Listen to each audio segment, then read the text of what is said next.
Hello, I'm Rida Fakhri in Washington with the main stories here on Al Jazeera. The U.S. Secretary of State Hillary Clinton says the Afghan president Hamid Karzai will give his response to findings by a UN-backed electoral commission on Tuesday.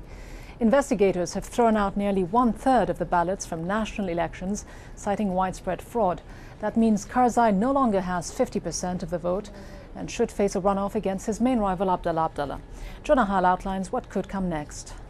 Well, quite what that means, we can't be sure. Is he going to stand up and say that he submits to this, to the findings of the ECC that have reduced his tally to beneath 50% and that there should be a second-round runoff? Or will he more likely stick to the line that he's respecting the constitutional process, he's waiting for the final certified result by the Independent Electoral Commission, which must now certify results based on these ECC findings, and then take a view from there?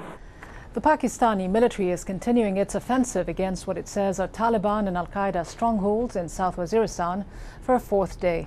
Both sides have claimed early victories. The army says 78 rebel fighters and 9 soldiers have been killed since the assault began on Saturday.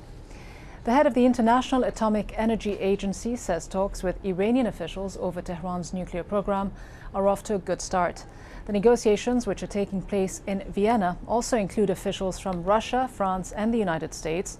They're trying to secure a pledge from Tehran to send nuclear fuel abroad for processing.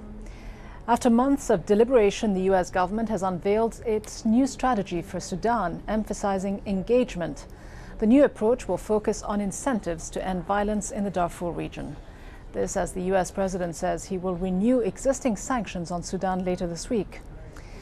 Guinea's ruling military authorities say they will cooperate with a UN investigation into the killings of opposition demonstrators last month.